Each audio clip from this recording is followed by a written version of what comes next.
રાજસ્થાનના મુખ્યમંત્રી ભજનલાલ શર્માનું વડોદરામાં આગમન થતાં વડોદરામાં વસતા રાજસ્થાની સમાજ દ્વારા તેઓનું સ્વાગત સન્માન કાર્યક્રમનું આયોજન કર્યું હતું। સ્ટેચ્યુ ઓફ યુનિટી ખાતે તારીખ 5 થી 7 3 દિવસ માટે પ્રશિક્ષણ શિબિરના આયોજન માટે રાજસ્થાનના મુખ્યમંત્રી ભજનલાલ શર્મા વડોદરા ખાતે આવી પહોંચ્યા હતા। તેમના કાર્યક્રમ મુજબ વડોદરામાં વસતા રાજસ્થાની સમાજ દ્વારા હરણી વિસ્તાર ખાતે આવેલા ખાનગી પાર્ટી પ્લોટમાં તેમનું સત્કાર સમારંભનો કાર્યક્રમનું આયોજન કરવામાં આવ્યું હતું, જેમાં મોટી સંખ્યામાં વડોદરામાં વસતા રાજસ્થાની સમાજના અગ્રણીઓ તેમજ વ્યાપારીઓ તથા અન્ય લોકો વિશેષ ઉપસ્થિત રહ્યા હતા। શાલ પહેરાવી, પુષ્પગુચ્છ આપી તેમજ પુષ્પહાર પહેરાવી તથા પારંપરિક રાજસ્થાની પાઘડી પહેરાવી રાજસ્થાનના મુખ્યમંત્રી ભજનલાલ શર્માનું સ્વાગત કરવામાં આવ્યું હતું। રાજસ્થાનના મુખ્યમંત્રી ભજનલાલ શર્માએ પોતાના ઉદ્બોધનમાં વડોદરામાં વસતા તમામ રાજસ્થાની સમાજના લોકોને અભિવાદન કર્યું હતું। સાથે જ તેઓએ જણાવ્યું હતું કે જેટલી કર્મભૂમિ માટે કામ કરો છો તેવી જ રીતે કામગીરી પોતાની માતૃભૂમિ માટે પણ કરજો। ટુરિઝમ કેન્દ્રીય જળશક્તિ મંત્રી CR પાટીલના માર્ગદર્શન હેઠળ રાજસ્થાનના 45,000 ગામોમાં રેન વોટર હાર્વેસ્ટિંગની કામગીરી હાથ ધરવામાં આવી છે। તે કામગીરીને બિરદાવી હતી, જ્યારે પૂર્વ મુખ્યમંત્રી અશોક ગેહલોત ઉપર પોતાના ઉદ્બોધનમાં ટોણો માર્યો હતો। આ પ્રસંગે વડોદરાના યુવા અને શિક્ષિત સાંસદ ડૉક્ટર હેમાંગ જોશી, રાવપુરા વિધાનસભાના ધારાસભ્ય અને ગુજરાત વિધાનસભાના મુખ્ય દંડક બાલકૃષ્ણ શુક્લ, વડોદરા મહાનગર ભારતીય જનતા પાર્ટીના અધ્યક્ષ ડૉક્ટર જયપ્રકાશ સોની, સયાજીગંજ વિધાનસભાના ધારાસભ્ય કેયુર રોકડિયા, પૂર્વ મેયર ભરત ડાંગર, રાજસ્થાન સમાજના અગ્રણી ભંવરલાલ ગોળ, મેયર પિંકીબેન સોની, સ્થાયી સમિતિ અધ્યક્ષ ડૉક્ટર શીતલ મિસ્ત્રી, મ્યુનિસિપલ કાઉન્સિલર મહાવીરસિંહ રાજપુરોહિત सहितना पदाधिकारियों विशेष उपस्थित रहा था। के सभी मेरे भाई और बहनों, सबसे पहले तो मैं आप सभी का वंदन करता हूं, अभिनंदन करता हूं, आप सभी को मैं नमन करता हूं।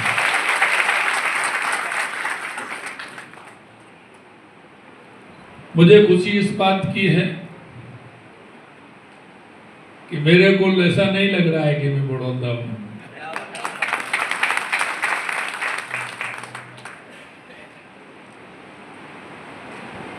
क्योंकि कल मेरा कार्यक्रम यहाँ आने का पड़ा था, तो शाम को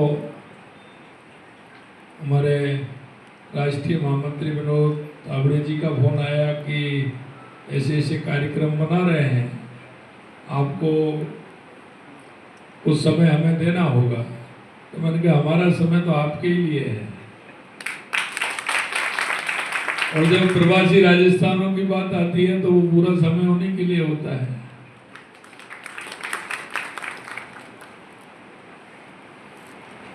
फिर मेरी बात हमारे संगठन महामंत्री जी से हुई, तो उन्होंने कहा कि ऐसे कार्यक्रम है, आपको आना है तो आप कल आइए या वापस लौटते समय आइए। मैंने कहा लौटते समय तो जल्दी रहती है, इसलिए हम आते समय ही आएंगे। कल मैं वहाँ मेरे कार्यक्रम थे, उन कार्यक्रमों को भी सॉल्व किया और मैंने कहा मैं निश्चित रूप से आऊँगा। जो मेरे भाई हैं उनसे सबसे मिलकर के मुझे अत्यंत खुशी होगी। मुझे तो इस बात की खुशी है, सही कहा कि राजस्थान वीर भूमि है, शक्ति की भूमि है, भक्ति की भूमि है, और शक्ति और भक्ति का बहुत बड़ा जोड़ है। वो महाराणा प्रताप की भूमि है, महाराजा सूरजमल की भूमि है, त्याग की मूर्ति पन्ना धाय की भूमि है, तो भक्ति की मूर्ति मीराबाई की भूमि है। पर्यावरण के लिए अपने आप को समर्पित करने वाली माँ अमृता देवी की भूमि है। और सबसे बड़ी बात अगर मैं कहूँ तो एक कहावत है कि जहां नहीं पहुंचे रेलगाड़ी वहां पहुंचे बैलगाड़ी, और जहां नहीं पहुंचे बैलगाड़ी वहां पहुंचे मारवाड़ी। तो मेरे को उन मारवाड़ियों को देख करके पूरे देश में नहीं, मेरे को अन्य देशों में भी जाने का मौका मिला है। निश्चित रूप से मैं आपको राजस्थान के 8 करोड़ उन मेरे प्रदेशवासियों की तरफ से आपको बहुत बहुत हार्दिक शुभकामनाएं देता हूं, आपको बधाई देता हूं। मैं ये जानता हूं कि हमारे बुजुर्ग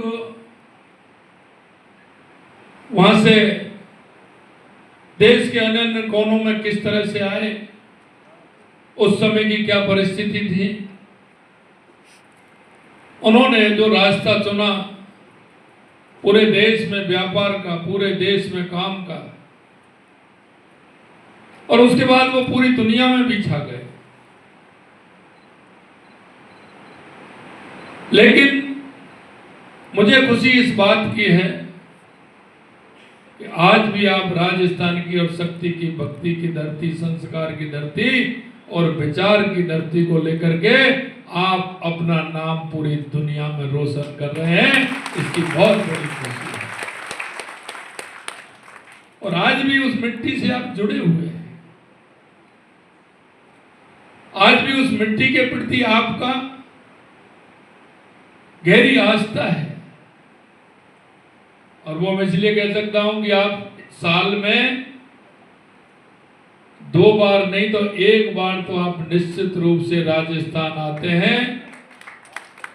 शादी करने के बाद आते हैं, चाहे देवी मां पर आते हैं, चाहे हमारे किसी इष्ट जो है उनके यहाँ आते हैं। तो ये मुझे बड़ी खुशी है कि आप सभी राजस्थान की जड़ों से जुड़े हुए हैं। इसलिए मेरे भाई और बहनों, मैं एक ही निवेदन करना चाहता हूं, राजस्थान के प्रति जितना आपका लगाव है, जितना समर्पित है। मैं सूरत आया था, देश के यशस्वी प्रधानमंत्री नरेंद्र मोदी जी ने जो एक उनके नेतृत्व में जिस तरह से राजस्थान में काम हो रहा है, क्योंकि आप सभी जानते हैं कि राजस्थान में सबसे बड़ी परेशानी किस बात की है, जानते हैं कि नहीं जानते हैं? राजस्थान में आवश्यकता किस बात की है? लेकिन मैं इतना विश्वास आपको दिलाना चाहता हूं कि देश के यशस्वी प्रधानमंत्री नरेंद्र मोदी जी के नेतृत्व में राजस्थान में जो कमी थी, हमने हमारी 16 महीने के अंदर उन कमियों को पूरा करने का और योजना बनाने का काम हमारी सरकार ने किया। आप सभी जानते हैं कि राजस्थान में पानी की बहुत बड़ी आवश्यकता है, लेकिन माननीय प्रधानमंत्री जी के नेतृत्व में चाहे हमारी ERCP हो, जो 17 जिलों के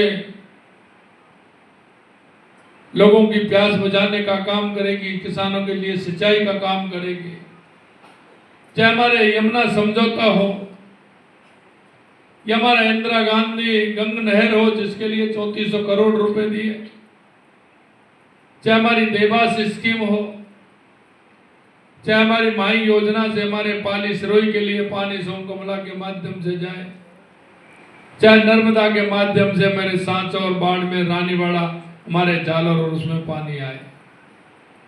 इसके अलावा जो उन्होंने जो काम किया है और जिसमें हमारे जल शक्ति मंत्री CR पाटिल जी ने